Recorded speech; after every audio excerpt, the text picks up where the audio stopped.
personal growth company. And today we're going to do Ask Me Anything. And the theme at core for the month of February is compassion and forgiveness. These two aspects are a really important part of love, which is what February is supposed to be all about, right? About love. So I figured we might as well address two components that are really, really important aspects of any kind of love. And so I have a bunch of really good questions here. So let's start with the first one from Jody. Jody says, over the past 5 years, I've done a lot of personal growth work on preparing myself for a romantic partner. Everything from working with love coaches to self-loving and marrying myself. If you'd asked me, I'd say yes, I feel ready and available. But as I look back at the past 2 years of my relationships, including one I just ended earlier in January, they have mostly been with unavailable men, both emotionally and time-wise. I'm imagining there's some blind spot that I'm not aware of as to why I have consistently attracted unavailable men, and I'm curious if you have any suggestions of how to see it compassionately. This is a really great subject, and a big question, and a good question, and a good question to apply compassion to. So the first thing I want to say is that my heart goes out to you. Like all this work on yourself to prepare yourself for a romantic partner. That's awesome. And it's also been a long time. I hear that it's been 5 years. So the first thing I want to say, that deserves compassion. Like longing for something that much and not really receiving it the way that you want it, whatever that is hard. And particularly with something like a romantic partner that has such, that's such a matter of the heart. And then I also want to say, I know that there's a lot of talk about, like, if you're in the right space, if you have done your work, if you've looked at your blind spots, then you will receive this partner. And if you have the right thoughts and eat right and dream right and think right, then somehow this partner is going to come. And the opposite of that means, I love all these emojis. Sorry, I got a little distracted. Okay, so the opposite of that is, if you think wrongly, or you haven't done enough work, or you eat the wrong food, or you are just not, something's basically wrong with you, then you will not attract the right partner. So in my experience, that can be a real way of beating yourself up. We can use anything to beat ourselves up, and we're really good at that, most of us. So what I want to say to you, Jody, and any other woman or man who is looking for an available partner and is really longing for a relationship and is not finding it, please don't let that mean there's something wrong with you. And because in my experience, when I watch who's in relationship and who is not, it doesn't seem to be all about that. There's some people that have not done any work and they're in a great relationship with an available person, and there's people that have done a ton of work on themselves and they're not. So there's something else going on, and it doesn't correlate like that. It's kind of like when people, there's even like sometimes people get sick and then people say, well, it's because you have something that you need to work through, and it's almost like it's your fault if you get a disease, and so first of all, take that off you. It's not your fault, and it's not because you're wrong and you need to fix yourself, and then when you fix yourself, then you'll have this partner. I think it has so many components, one of them being something about your soul's path and what you're going through and what's right for you at this time. And so, first of all, to really have compassion. And in a way,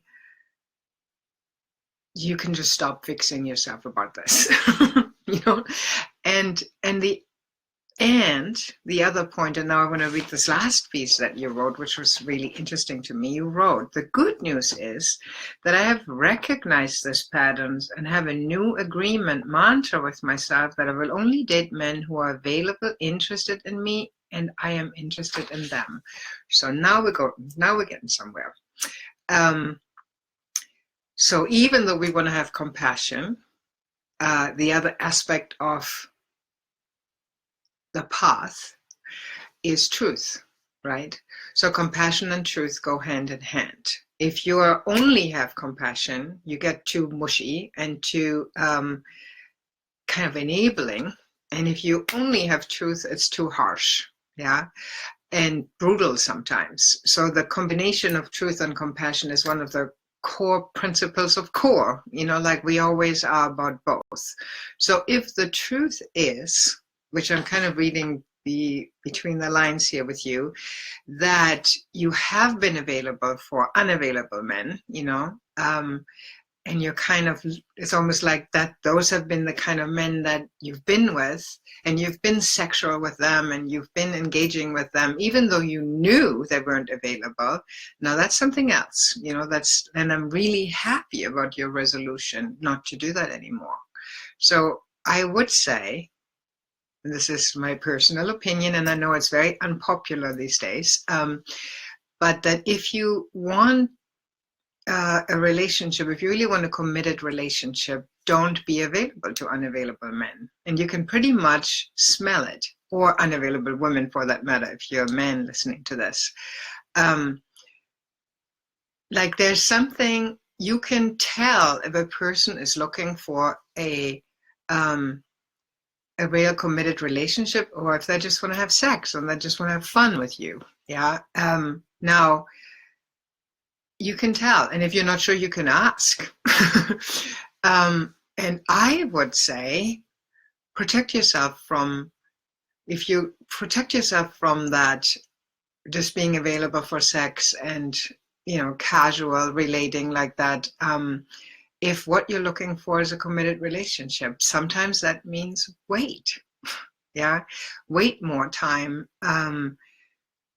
See, what's wrong with actually just having a friendship with somebody until you get to know somebody better and know what their intentions are, because, and this is particularly for the women, if you give your body away, you will also give at least a piece of your heart, and that makes you unavailable for somebody who's actually available. I'm aware that what I'm saying right now is really unpopular and totally against the culture, but I have seen so many women suffer from this, so many people suffer from this, and taking a long time to recover from it, that I just want to make a stake here. I don't think that's the right English thing to say, but whatever one does with a stake, I just want to make a suggestion here that if you really want to be, available to someone, wait until you see if they're available, and so I really like your resolution, Jody. And again, that doesn't mean if you have been doing that and been with unavailable men or women, that doesn't mean beat yourself up now for it. It just means make a wiser choice from now on and just see what happens. Even if it's just like for a few months, just try that and see what happens if you are very clear, like kind of from the first date on, what you're about and what you want and who you want to attract. Yeah. I just want to tell you a story from the very beginning of, I think I was in my 20s or something, and I had I was a single mom with a 4-year-old, and I had a terrible relationship with somebody who really didn't like kids, and we ended up even living together, and it was just not working, like it. And I realized I am not going to be able to be with a guy who doesn't like kids. That's just, or who doesn't know how to relate with them or something, you know? So I made this vow to myself, I'm not going to be available for that. So the next guy, who later on turned out to be my husband, the first date, like when we were out for dinner, he kind of just asked me, who are you? I said, okay, I'm a 24-year-old woman with a son, and I'm a mom. And do you like that? I mean, it was just like, I just said it, like, because I was like, and he's like, whoa. And I'm like, yep, well, how do you feel about that? And he's like, oh, nice to meet you. And I'm like, you know what? I just don't want to waste any time with getting all into you. And then I'm going to notice, I'm going to realize you don't like kids. So what am I going to do with my son? And I don't want to put him through this again. So it turned out he loved kids. So, and he was available, and we actually got married. But I'm just trying to say, maybe not that radically you got to do it, but it's like when you clear what you want and what you're looking for. I didn't care that this was a gorgeous guy that I was totally attracted to, and you know, like, but I cared about, I didn't want my son's heart to get hurt again. I didn't want my heart to get hurt again with somebody who just wasn't compatible with where I was at. So I'm suggesting something like that to you. Just be really clear about what you want, and if it's not right, then you can, with compassion and love, just go separate ways.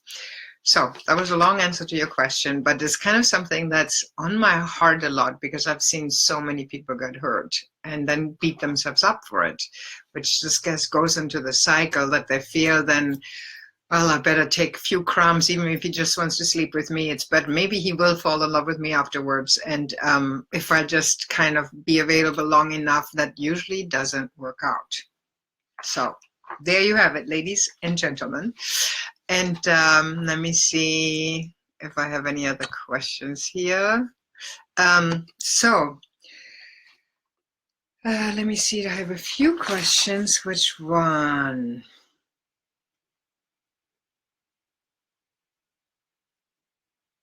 So let me do Danny. Danny says, how can I practice forgiveness with myself and others when it comes to my friendships? Specifically when it comes to expectations I set for what showing up as a friend is supposed to look like. How often we talk, how we connect, what I'm supposed to be doing on a regular basis, etc. Ultimately, the question boils down to, how do I open up to more intimate and real connections without putting so much pressure on myself or others to do something a certain way? Great question. So it's really a question about expectations, right? Like what do I do with my expectations that I have and in friendships? And how can I be compassionate when these expectations are not met? I mean, when our expectations are met, is all good. The problem is when what happens when they don't get met. So again, the first compassionate approach with yourself is to see, so let's say, and I'm not sure, Danny, which way this goes, but I'm just going to go both ways. So first, you have expectations from someone, from a friend, and they don't fulfill this expectation. Let's say you wanted them to call you more or something, right? But they don't. So the first thing is just to recognize that this is hard for you. Like to take a moment and go, this hurts. Yeah. And the second thing I would recommend, if this is a good friend, is to communicate that with them in a compassionate way without making the other person wrong. That always works best, just to communicate. I have noticed, like, whatever, in the last month you haven't called me, and I was really looking forward to your call or something, and I noticed I'm disappointed, or I'm feel sad, or like whatever that is, or I feel angry, whatever the feeling is, and would you be willing to hear this communication? Like, actually it's better to even ask before that, would you be willing to hear communication about our friendship even before you start? Like, it's always good to get the person's buy-in. Yeah. So And then if the person says yes, then how can you communicate this, in a way that makes it clear these are your feelings, these are your expectations, and usually a good friend would listen to you and would hopefully be compassionate towards you. If they're really harsh towards you, if you're expressing yourself in this self-responsible way, that's really a good thing to look at. Is this a real friendship I want to nurture? And then maybe you can make a request. Just telling the person what it was that you needed. Like you needed, to feel. Maybe you needed appreciation or intimacy or closeness or whatever that was. And would this person be willing to call you once a month or text you once a month or whatever it would be that you would want, So, and again, that makes you vulnerable because it lets you express your expectations. If it's the other way around, that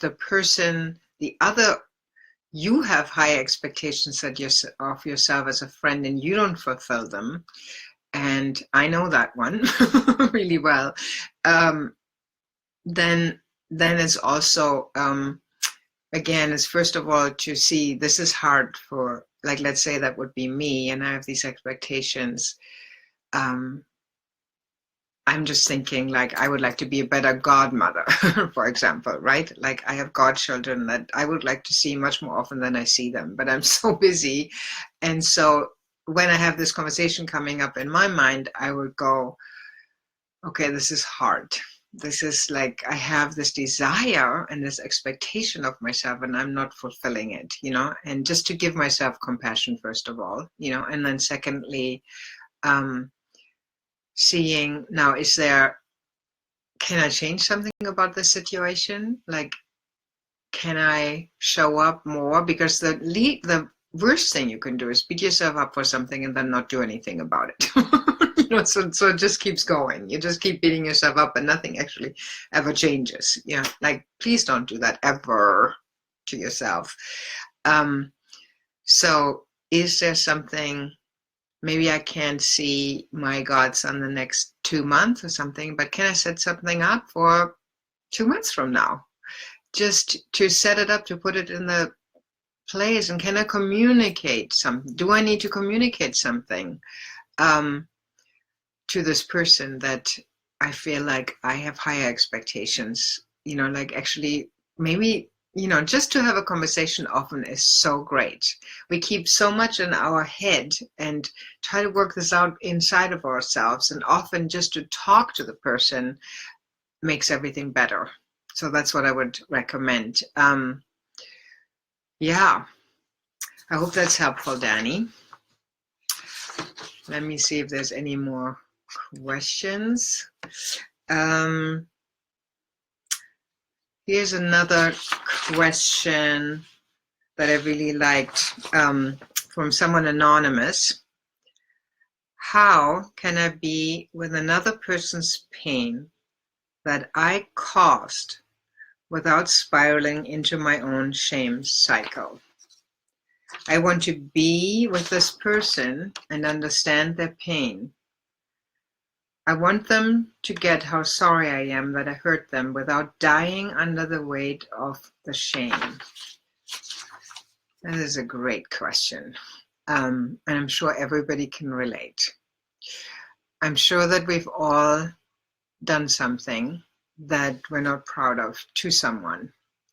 And this is a really tricky situation. So the ego, so when I've hurt somebody, the ego generally has two ways to go with that, unhealthy ways to go with that. One is to just not acknowledge that and go, I didn't hurt anybody. What are they talking about? Like, and be in denial about it. I think I talked about this at the last Facebook Live. That is the sort of inflated ego structure. Yeah, that just is like, I'm great, I'm good, it's all their fault. If they're hurting, what problem is that of mine? You know, like they're just too sensitive or whatever, you know, like it's like just not to acknowledge it. The other side is to acknowledge it and then spiral into shame and just go, I'm terrible. Just get, you know, take out the whip and beat yourself, you know, and just, I'm terrible. I'm a terrible person. Terrible. I shouldn't have done that. Why did I do that? They'll never forgive me. I'll never forgive myself. And you know, the really interesting part of that is if you look at it in both situations, it's all about me. So this person over there is in pain that I caused, and all I think about is really myself. Either how I didn't cause this, or I make up all these excuses why really I didn't cause it. Or the other part would be, it's all my fault. I'm a terrible person, and I make it all about me. And I spiral in this narcissistic thing that where I have no connection with my greater wisdom or any connection with the person, the other person, you know. So either way, shame is actually a really good way not to actually really feel the other person's pain, which is when something happens. When I go and give myself the benefit of the doubt that I am a good person, I know who I am. I know I'm a good person. I know I have good intentions, and I did this thing that caused harm. It's not me who is like a harmful person or a terrible person. It's that my action was harm, caused pain. You know, my action caused harm. And sometimes it's small actions, sometimes it's big actions that cause harm, you know. And but I am good. Yeah, like there's a basic knowing of my intrinsic goodness. But this action was not good. It was harmful and it caused someone pain. And there's a willingness to acknowledge it and a willingness to actually feel the pain that we caused. That's when real forgiveness happens. To feel, you know, to kind of investigate what happened inside of me that brought this about, you know, like to really investigate with curiosity and compassion.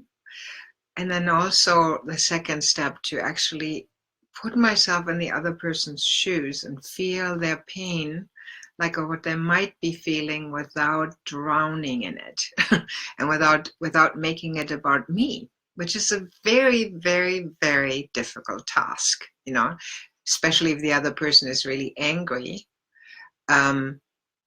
Yet it also really diffuses the anger if you tell the other person, you know, I'm sorry for what I did, and you must be, I'm envisioning you must be feeling like this, or when I feel into that, I'm imagining you feeling really betrayed, or you're feeling sad, or you're feeling angry, and I want to hear about it. I'm here to listen to it, you know, to what your feelings are.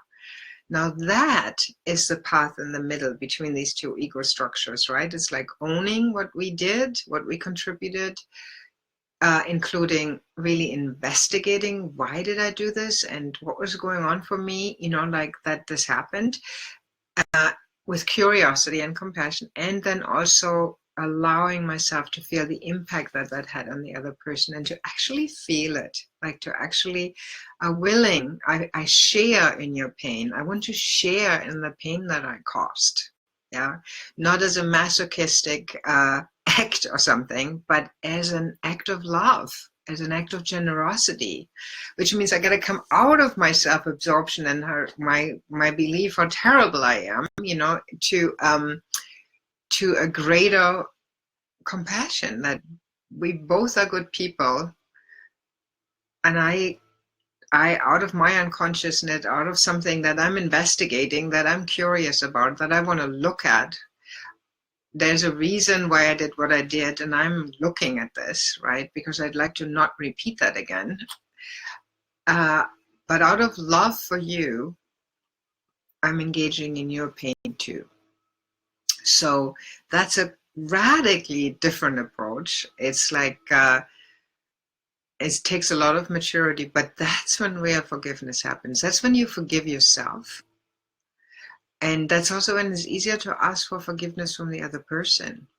And there can be a real new level of intimacy when this happens. So that's what I would suggest.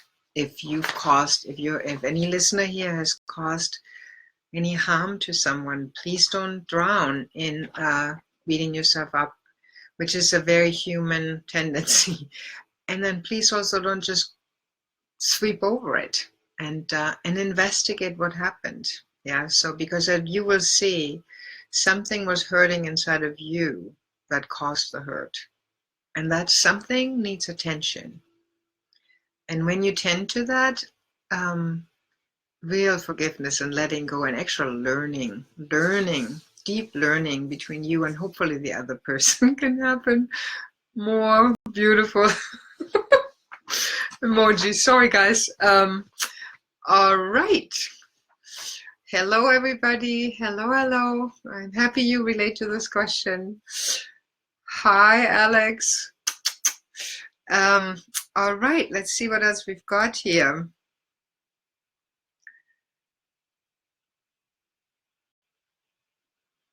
Here, another question. Let's see. Maybe I'll do a different one. A parenting question, okay? This is from Stephen. How do I forgive and bring compassion to myself for not doing enough in the raising of my 24-year-old daughter, who is currently living with me, while not letting myself off the hook for the significant amount of parenting that is still needed, even though I wish I didn't need to? What is the balance between forgiving myself for mistakes made or shortcomings as a parent, yet also doing what needs to be done because of the consequences of these shortcomings? Another great question. So, yeah, there's the internal process of forgiveness, and this is similar to the question before about owning and parenting is. Oh boy, is that ever a journey of where we need forgiveness for ourselves. Nobody is a perfect parent, and we all make mistakes, and our shortcomings come out there as nowhere else. And I've had so many situations with my kids where afterwards, I wish I would have known then what I know now, and there was just no way to know that then. I had to make that mistake, or my children had to, in a certain sense, suffer from my shortcomings, and we all grew from that, right? So there is a first of all, again, it's about bringing compassion to yourself that you did the best you could with what you had available. If you look at that, that's always the case, and it wasn't that great always. And there were things that were missing, right, for our children. And then there is a way of, there's another step, right, that I didn't speak about last time with the last subject, is like sometimes we have to repair things. There's actions that need to be taken. So I'm going to give you just a super simple example. If I stole my neighbor's bicycle or something, just to say I'm sorry is not it. I've got to give the bicycle back, and maybe I offered to, mow his lawn for the next 3 months or something. Like there's a kind of like, there is something that sometimes needs to be done to repair a rift or to repair something. And obviously with parenting, that's even much more acute, so if there's something that happened in the past that we now have to repair, we do it, without beating ourselves up. It's just a practical action that needs attention.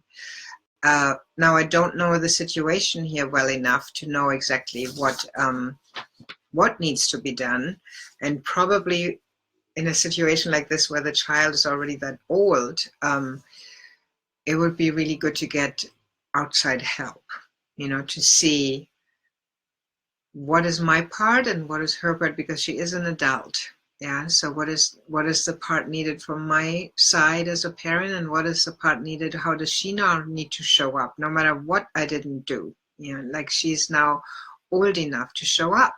Yeah. And that balance between what's her part now, because this can go on till you're 80, right? Like, because we all didn't get from our parents what we needed. So, and at some point we got to let that go and move and take responsibility. And that's, that's a tough thing to gauge. When is that? When is a person ready for that step? And some, lately what I'm noticing is that people are much more, seem much more immature and mature much later than even like when I was that age, So, but somewhere there is a spot where even if I did not do so well as a parent, now they're kind of on their own. They got to deal with this, and we can go to therapy together, and we can find solutions. But at some point, it's also there. They now got to step up into adulthood, yeah. And I would get support with that.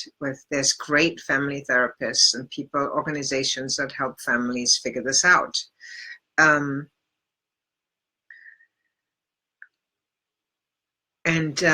how do I bring compassion to myself in this challenging situation? Yeah, and I'm not in control of it, So you always deserve compassion. That would be my answer. No matter what the situation is, like you bring compassion.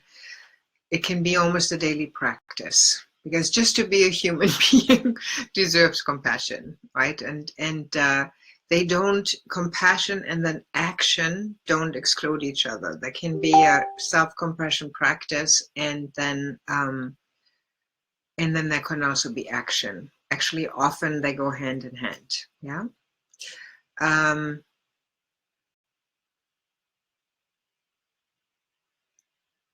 Love this question. Yes, Alex, I'm just reading your comment. And yeah, this just brings me to that the journey of parenting is just such a tough one to know, when to be strict, when to be fluid, when to be assertive, when to be compassionate, like when to be disciplinary, when to let them off the hook. And God, is that difficult. So just to be a parent, period, like deserves compassion. And to be a child of somebody also deserves compassion. Like the daughter in this case also deserves compassion. Yeah, it's like it makes compassion doesn't keep us from making action steps. It just makes the action step. It creates more spaciousness and more love and more. There's just something, if both parties involved give each other compassion, themselves and each other, that makes things, that open new horizons up. There's almost like more wisdom is available when we are compassionate, because we don't have the whip out and the judgment. And it's more like we're just looking in this situation, what is the wisest thing to do? And it's always good to get counsel for that, especially when it's been going on for a while from any outside situation.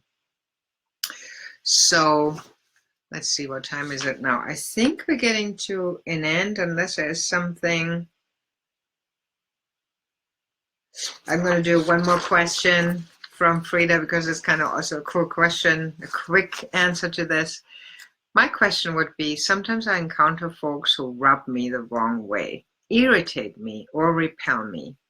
Normally, I just want to avoid them or not deal with them. But how can I bring compassion to myself for feeling this way, and compassion to these folks who I encounter that I have a hard time being with? Great question also. And very, very human again. There's always people that rub us the wrong way. And there's people that we even go like, ugh, so just that you even have the intention, Frida, to apply compassion to yourself and to the other person is already a great step. Like you didn't choose for this. This is something really important to remember. We don't choose not to be compassionate, or that somebody irks us or annoys us, or it just instinctively happens, right? Like we go somewhere in a group, in a workshop, on the street, in a grocery store, and all of a sudden we see somebody and there's a kind of, ugh, like there's something that rubs us the wrong way about this person, or they open their mouth and what they say, we don't like what they say or whatever, so the first thing to know is like, we didn't choose this. It just arose out of somewhere, this reaction, this response. So the first thing is to know that we basically choose none of this. Like, we wake up in the morning, we don't choose to wake up at 3 a.m. and beat ourselves up. Yeah, it just happens. So that always deserves compassion. And yes, the other person also deserves compassion. The person that, like, because if you really look at it, there's a reason this person just triggers something in you. If you were all open, enlightened, and wise, and in your healthy self completely, this probably wouldn't be happening. There's something about this person that reminds you of something in you. That's why, or in my case, it reminds me of something in me that is unresolved in my humanity, that I don't like, that I have a hard time with. So sending both parties compassion is a really good idea. And there's a beautiful little practice where you can just say inside of yourself, look at that person and say, may you be free from suffering. Just wishing them well, like, may you be happy. Just a simple, kind of Buddhist saying of wishing someone well, even if they are your, so to speak, enemy, your difficult person, just wishing them with as much sincerity as you can muster in that moment, from your greater wisdom self. May you be happy. May you be free from suffering. Just does something. It already brings a little distance. I sometimes imagine a person as a baby, just having come here. That also does something to take the charge off, and this little saying, or another good one is, like, say I judge that the person is really annoying, right? So then I would say, this person is really annoying, just like me. Or this person is they're so needy. And I go, just like me. That takes something, right? That takes some charge off. Oh, just like me. Am I annoying sometimes? Yep. I certainly annoy my husband. Am I needy sometimes? Yep. Sometimes I'm so needy, like I can't stand it. So whatever I'm judging this other person for, I just put this little just like me. It puts something in the in the usual way of thinking in the brain. It just puts a little stop in it. And so these two little practices, just to wish someone well. And I love what Alex says here. Alex says, this is my daily meditation for myself and others. May you feel peace. May you feel love. May you feel safe. Yeah, how sweet is that? To say that to this person that I'm annoyed with. Doesn't mean I need to love them. Doesn't mean I need to like them. Doesn't mean I need to spend time with them, but I wish them well. How's that? And if that doesn't work, try the just like me practice. It's great. Really annoying. Another ego buster, because basically everything I judge in somebody else, I have to. And if I really am totally annoyed with somebody, there's something unresolved in my humanity. Yes, Chrissy, I love that too. That is probably a good idea to look at. What is that? What is this that I'm not facing here, that this person kind of rubs my nose in? Yeah, so wonderful. The good old ego buster.